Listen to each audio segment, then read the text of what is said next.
America NATO വിടുമോ എന്നുള്ളതാണ് പ്രധാനപ്പെട്ട ചോദ്യം. കാരണം ട്രംപ് നേരത്തെ പറഞ്ഞിരുന്നു നാറ്റോ കടലാസ് പുലിയാണ്, അതിൽ വലിയ കാര്യമൊന്നുമില്ല. ഇപ്പോൾ പ്രത്യക്ഷത്തിൽ ഉണ്ടായിരിക്കുന്നതെന്ന് പറഞ്ഞാൽ 5000-ലേറെ സേനയെ ജർമ്മനിയിൽ നിന്ന് ട്രംപ് പിൻവലിച്ചിരിക്കുന്നു എന്നുള്ളതാണ്. എന്താണ് ഇനി ട്രംപ് മുന്നോട്ട് വയ്ക്കുന്ന ലക്ഷ്യം?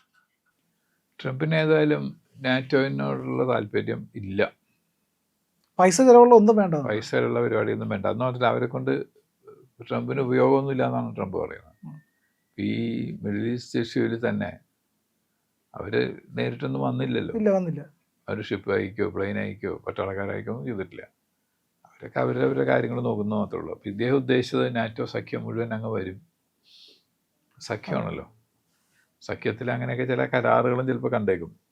പക്ഷെ അങ്ങനെ വരുമെന്നായിരിക്കും അദ്ദേഹം പ്രതീക്ഷ ഉണ്ടാവും. അപ്പോൾ അതൊന്നും ഇല്ലാത്തതുകൊണ്ട് പറയുന്നില്ല, I been spending trillions of dollars ചിലവാക്കുന്നുണ്ടെന്നാണ് പറഞ്ഞത്. എന്നിട്ട് ഉപയോഗമില്ലെങ്കിൽ പിന്നെ എന്തിനാണ് എന്നുള്ളതാണ്. അപ്പോൾ ഈ 4000 സ്ട്രോങ് ആയുള്ള ട്രൂപ്പിനെ പിൻവലിക്കുന്നു. പിന്നെ ഒരു കാര്യം എന്താണെന്ന് വെച്ചാൽ, ഇതിനൊരു പ്രസക്തി ഉണ്ടായിരുന്നത് കോൾഡ് വാർ കാലത്താണ്. അന്ന് 2 പോളാർ വേൾഡാണ് ഉണ്ടായിരുന്നത്. അമേരിക്കയുടെ ഒരു സഖ്യവും ചേരിയും സോവിയറ്റ് യൂണിയൻ നയിക്കുന്ന ചേരിയും. ഇപ്പോൾ 91 മുതൽ അങ്ങനെ ഒരു ചേരി ഇല്ലല്ലോ സോവിയറ്റ് യൂണിയന് പല രാജ്യങ്ങളായിട്ട് സൗഹൃദ ബന്ധങ്ങളുണ്ട്. അല്ല, കമ്മ്യൂണിസ്റ്റ് ചേരി എന്ന് പറഞ്ഞാൽ ചേരിയില്ല. അന്ന് ആ കാലത്ത് ചൈനയും റഷ്യയും തമ്മിൽ ഒരു ചേരി അല്ലെങ്കിൽ പോലും രണ്ട് കൂട്ടരും ശക്തരായിട്ട് വരുന്നു ഒരു ഭയം അവർക്കുണ്ടായിരുന്നു. അവരെ കമ്മ്യൂണിസത്തിൻ്റെ ആ വളർച്ചയെ മറ്റു രാജ്യങ്ങളിലേക്ക് പടരാതിരിക്കാൻ വേണ്ടിയിട്ടാണ് അവർ ചെയ്തത്, അല്ലെങ്കിൽ ആ സ്വാധീനം ഉണ്ടാവാതിരിക്കാൻ വേണ്ടിയിട്ട്. അന്ന് അതേപോലെ 1954 സിയാറ്റോ എന്ന് പറഞ്ഞ ഓർഗനൈസേഷൻ തുടങ്ങി. അതും 77 ആയപ്പോൾ പിരിച്ചു വിട്ടു. അതിൻ്റെ ഉദ്ദേശം സൗത്ത് ഈസ്റ്റ് ഏഷ്യൻ കൺട്രീസിലുള്ള കമ്മ്യൂണിസത്തിൻ്റെ അവരുടെ വളർച്ച അല്ലെങ്കിൽ അവരുടെ സ്വാധീനം കുറയ്ക്കുക എന്നുള്ളതായിരുന്നു. ഇന്ത്യ ഉൾപ്പെടെയുള്ള ധാരാളം രാജ്യങ്ങളിൽ 77 അതും പിരിഞ്ഞു പോയി. കാരണം അങ്ങനെയുള്ളൊരു കമ്മ്യൂണിസ്റ്റ് വിപത്ത് അങ്ങനെ കൺമുമ്പിൽ ലോകത്തിനെ മുഴുവൻ ഭീഷണിപ്പെടുത്തുന്നതായിട്ട് കാണുന്നില്ലേ ഇപ്പോൾ. ഇപ്പോൾ ചൈന തന്നെ കമ്മ്യൂണിസ്റ്റ് പാർട്ടികളാണെങ്കിൽ കമ്മ്യൂണിസ്റ്റ് തത്വശാസ്ത്രത്തിൻ്റെ അടിസ്ഥാനത്തിൽ വിശകലനം ചെയ്താൽ, അല്ല ഞാൻ എൻ്റെ ഭാഗത്തുനിന്ന് വിശകലനം ചെയ്യല്ല, അവരുടെ തന്നെ ഓൺ തത്വങ്ങളനുസരിച്ച് വിശകലനം ചെയ്യുകയാണെങ്കിൽ ചൈന ഒരു കമ്മ്യൂണിസ്റ്റ് രാജ്യമാണെന്ന് പറയാൻ പറ്റില്ല. ഒരു ഏകാധിപത്യ രാജ്യമാണ്, അതേസമയം ക്യാപിറ്റലിസ്റ്റാണ്. എതിർക്കുന്നവരെ കൊല്ലും, അങ്ങനെയുണ്ട്. അല്ലാതെ കമ്മ്യൂണിസം എന്ന് പറയുന്ന ഒരു സംവിധാനം അവിടെ കൊറിയയും അതേപോലെ തന്നെ. കമ്മ്യൂണിസം എന്ന് പറയുന്നത് ഒരു കുടുംബ വാഴ്ചയാണ്, രാജഭരണം പോലെ. വിജയത്തിന് തന്നെ ചൈനയിലെ പ്രസിഡന്റ് സി ജിൻപിങ്ങിനെ ആജീവനാന്ത പ്രസിഡന്റായിട്ട് തിരഞ്ഞെടുത്തിരിക്കുകയാണ്.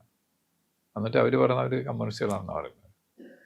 അപ്പോൾ കമ്മ്യൂണിസത്തിൻ്റെ യഥാർത്ഥ എന്താണെന്ന് ചോദിച്ചു കഴിഞ്ഞാൽ അവർ തന്നെയാണ് നിർവചിക്കേണ്ടത്, നമ്മളല്ല. കാരണം അവരാണല്ലോ കമ്മ്യൂണിസ്റ്റുകൾ, അപ്പോൾ അവരാണ് നിർവചിക്കേണ്ടത്. പക്ഷെ നമ്മൾ മനസ്സിലാക്കിയ കമ്മ്യൂണിസ്റ്റ് സിദ്ധാന്തത്തിൽ ഇങ്ങനെ കുടുംബവാഴ്ചയില്ല, അല്ലെങ്കിൽ ക്യാപിറ്റലിസ്റ്റ് ഇൻവെസ്റ്റ്മെൻ്റ് ഇല്ല. അത് രണ്ടും നമ്മൾ ചൈനയിൽ കാണുന്നു. കൊറിയയിൽ എന്താ നടക്കുന്നത് നമുക്ക് കൂടുതൽ അറിയില്ല. അപ്പോൾ ആ നിലയ്ക്ക് വരുമ്പോൾ സിയാറ്റോവിന് അന്നത്തെ പ്രസക്തി പോയി. 77 അവരത് ഉപേക്ഷിച്ചു. അതുപോലെ തന്നെ ഇപ്പോൾ നാറ്റോവിനും ഇനി പ്രസക്തി ഇല്ലയെന്ന് തോന്നിക്കഴിഞ്ഞാൽ അതിന് നിലനിൽപ്പില്ല. കാരണം കോടിക്കണക്കിന് രൂപയാണ് കോടിക്കണക്കിന് ഡോളറാണ് അതിന് വേണ്ടി ചെലവാക്കിക്കൊണ്ടിരിക്കുന്നത്. അത് മാത്രവുമല്ല, എന്നിട്ട് ഒരു ആവശ്യത്തിന് വിളിച്ചപ്പോൾ വന്നുമില്ല. ആവശ്യത്തിന് വിളിച്ച് പോകുന്നില്ല. അതാണ് ട്രംപ് പറഞ്ഞത്. ട്രംപിൻ്റെ ഏറ്റവും വലിയ പരിഭവം അതാണ്. ഞങ്ങളൊരു യുദ്ധത്തിൽ ഏർപ്പെടുന്ന പോലത്തെ ഒരു സംഭവം വന്ന സമയത്ത് നിങ്ങൾ വരുന്നില്ലല്ലോ, പിന്നെ ഞാനെന്തിനീ പൈസ ചിലവാക്കണം. അത് മാത്രമല്ല, ഇതിനകത്ത് പ്രധാന പ്രശ്നം എന്ന് പറയുന്നത്, ഇപ്പോൾ റഷ്യയായിട്ടൊരു യുദ്ധം ഓൾറെഡി നടക്കുന്നുണ്ട്. യുക്രൈൻ യൂറോപ്പിന്റെ മുഴുവൻ ധനവും അങ്ങോട്ട് ഒഴുകിക്കൊണ്ടിരിക്കുകയാണ്. അപ്പോൾ അമേരിക്ക വിളിച്ചിട്ട് പറയുകയാണ്, വരൂ നമുക്ക് ഇറാനെ പോയി അടിക്കാം, അവിടുന്ന് എണ്ണ എടുക്കാം.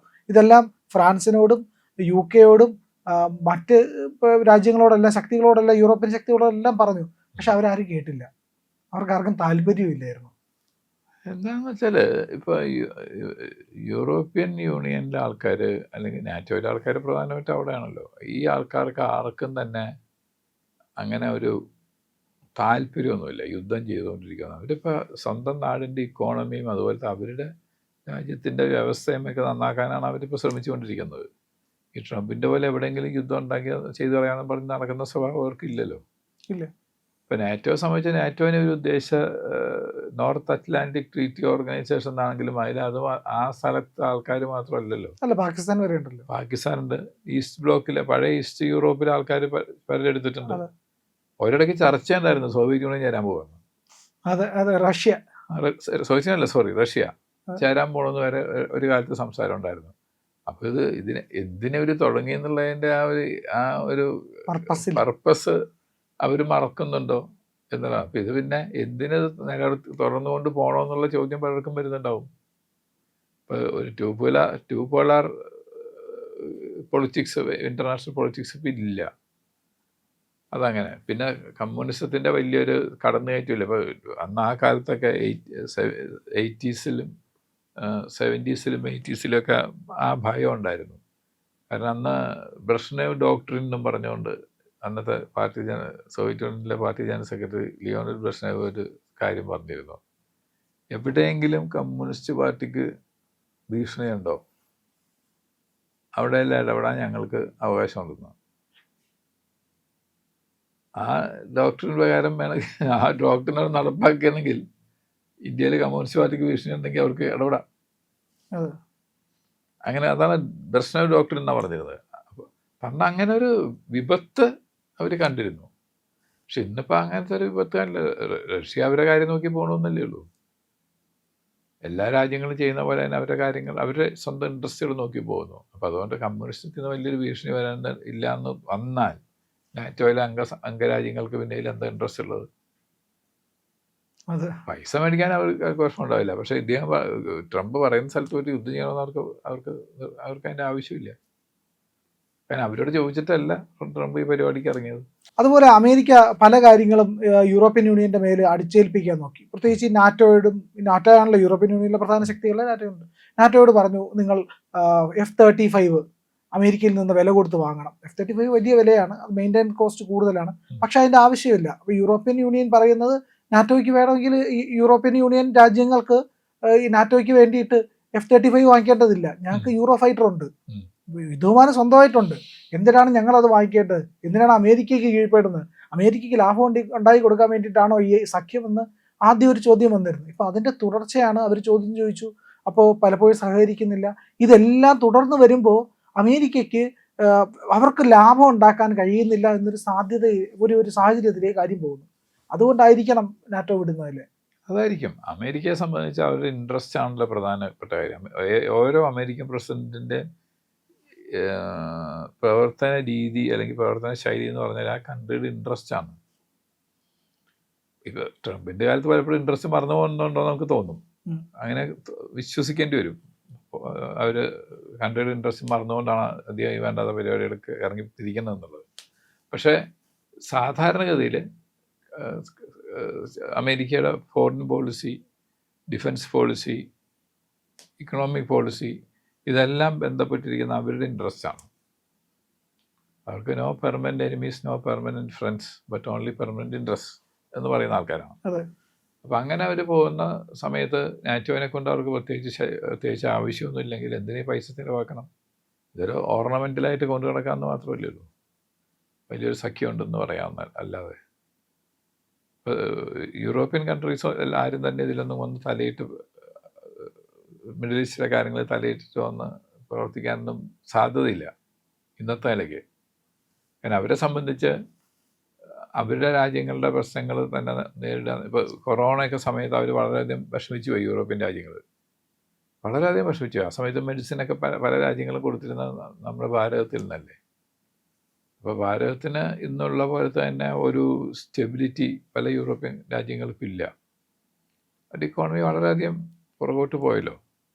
അപ്പോൾ ആ നിലയ്ക്ക് നോക്കുമ്പോൾ അവർ ഇങ്ങനെ ആവശ്യമില്ലാത്ത കാര്യങ്ങളൊന്നും തലയിലെടുത്ത് വയ്ക്കാൻ പോകുന്നില്ല ട്രംപ് എന്ത് പറഞ്ഞാലും. അപ്പോൾ ട്രംപിന് അത് ഇഷ്ടപ്പെടില്ല. അപ്പോൾ ട്രംപിൻ്റെ അടുത്ത നയം അവർ നാറ്റോ ഇന്ന് ട്രംപ് പുറത്ത് വരിക, പിന്നെ അവർ വേണമെങ്കിൽ നടത്തിക്കോട്ടെ, ഞാൻ പൈസ തന്നില്ലെങ്കിൽ നിങ്ങൾ നടത്തുമെന്ന് എന്ന് കാണട്ടെ എന്നുള്ളതായിരിക്കും നയം. അതായത് ഇപ്പോൾ വിദേശ രാജ്യങ്ങൾ, അറബ് രാജ്യങ്ങളിലടക്കമുള്ള സേനയെ ഭാവിയിൽ പിൻവലിക്കുന്നതിൻ്റെ ഒരു തുടക്കമായിട്ട് ഇതിനെ കാണാൻ പറ്റും. അത് നമുക്ക് പറയാറായിട്ടില്ല.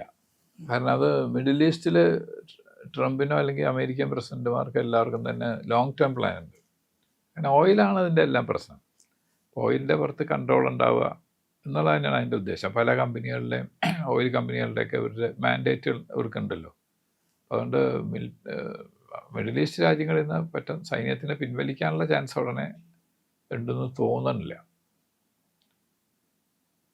പക്ഷേ അൾട്ടിമേറ്റ്ലി അവിടെ എത്തും. കാരണം ഈ മിഡിൽ ഈസ്റ്റിലെ രാജ്യങ്ങൾക്ക് നിങ്ങൾ ഞങ്ങൾക്ക് വേണ്ടാന്ന് പറഞ്ഞൊരു ഘട്ടം വരാമല്ലോ. അതെ, ഇപ്പൊ ഉണ്ടായതുപോലെ പ്രത്യേകിച്ച് സുരക്ഷയൊന്നും ഇവരെ കൊണ്ട് ഗുണമൊന്നുമില്ല. അതെ, അപ്പം അവരെ സംബന്ധിച്ച് ഇസ്രായേലായിട്ട് അവർ സമാധാനത്തെ ഏർപ്പെടാൻ തീരുമാനിച്ചു. അപ്പോൾ ഇസ്രായേലിൻ്റെ ഭാഗത്തുനിന്ന് ആക്രമണം പ്രതീക്ഷിക്കേണ്ട. പിന്നെയുള്ള ഇറാൻ്റെ ഭാഗത്തു നിന്നാണ്. അപ്പോൾ ഇറാൻ്റെ ഭാഗത്തു നിന്നുള്ള മാത്രമുള്ള സമയത്ത് സ്വാഭാവികമായിട്ടും ഇവർക്ക് അങ്ങനെ ഒരു ദീർഘമായിട്ട് അങ്ങനെ വേണ്ടി വരുമോ ഇവരുടെ സൈന്യത്തിൻ്റെ ബേസുകൾ എന്നുള്ളതിൻ്റെ സംശയമുണ്ട്. അപ്പോൾ ഈ പൊളിറ്റിക്സിൻ്റെ ഇതിലൊക്കെ മാറ്റങ്ങൾ വരാം. നമുക്ക് പറയാം, ഇതൊന്നും ലോങ് ടേം അല്ലല്ലോ. ഇപ്പോൾ ഇറാനിൽ തന്നെ ഒരു ഭരണമാറ്റം വന്നു എന്നിരിക്കട്ടെ, എപ്പോഴും ഭരണമാറ്റം വരാമല്ലോ. ഒരേ പാർട്ടിയും ഒരേ മതവും ഒക്കെ ആണെങ്കിൽ പോലും മാറ്റങ്ങൾ വരാം, പോളിസിക്ക് മാറ്റം വരും. നമുക്ക് മിഡിൽ ഈസ്റ്റ് രാജ്യങ്ങളായിട്ട് നല്ല ബന്ധം മതി.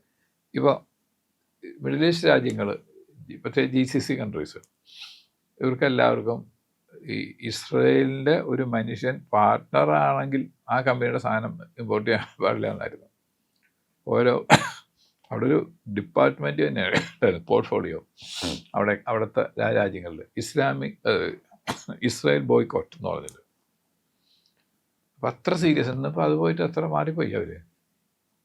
ഒരു 20 കൊല്ലം മുമ്പ് നമ്മൾ പ്രതീക്ഷിച്ചതല്ലല്ലോ. അതൊരു വ്യത്യാസം വന്നില്ലേ? അതുകൊണ്ട് ഇറാനിൻ്റെ നാളെ വ്യത്യാസം വരാം. കുറച്ചൊരു ബോധമുള്ളൊരു മതപ്രവാചകൻ തന്നെ ആയിക്കോട്ടെ, ഒരു ബോധമുള്ള ആളാണെങ്കിൽ അവിടുത്തെ പവറിൽ വരുന്ന സുപ്രീം കമാൻഡറായിട്ട് വരുന്ന, അല്ലെങ്കിൽ വലിയ മതത്തിൻ്റെ ടോപ്പ് ആത്മീയ ആചാരനായിട്ട് വരുന്നതെങ്കിൽ എന്തിൻ്റെ വഴക്കിനൊക്കെ പോണത് എന്ന് തീരുമാനിക്കാമല്ലോ. ഇപ്പം ഈജിപ്റ്റ് അങ്ങനെയല്ല ചെയ്തിരിക്കുന്നത്. ഈജിപ്റ്റ് ഇപ്പം ഒന്നിലും ഇല്ലല്ലോ. അവരുടെ കാര്യം നോക്കി സമാധാനമായിട്ടിരിക്കുന്നു. അപ്പം അതേപോലെ ഒരു കാലം ഇവിടെ വരികയാണെങ്കിൽ പിന്നെ ഒട്ടും പ്രസക്തിയില്ല ഈ സൈനിക താവളങ്ങൾക്ക്. അതും സംഭവിക്കാം. പ്രിയപ്പെട്ട പ്രേക്ഷകരെ, ഞങ്ങൾ ഇന്ത്യ ലൈവ് പതിപോലെ നമ്മൾ പറയുകയാണ്, മാധ്യമങ്ങളിൽ വരാത്ത, മറ്റു മാധ്യമങ്ങൾ പറയാത്ത വാർത്തകളാണ് നിങ്ങളുടെ മുന്നിലേക്ക് കൊണ്ടുവരുന്നത്. ഇത് പറയാൻ ഞങ്ങൾക്ക് പ്രേരണയും ശക്തിയും നിങ്ങളാണ്. നിങ്ങൾ ഞങ്ങളുടെ കൂടെ ഉണ്ടാവണം. ഞങ്ങളുടെ ചാനൽ സബ്സ്ക്രൈബ് ചെയ്യണം. നമുക്കൊരു ചാനൽ കൂടിയുണ്ട്, C4N, C4N മലയാളം.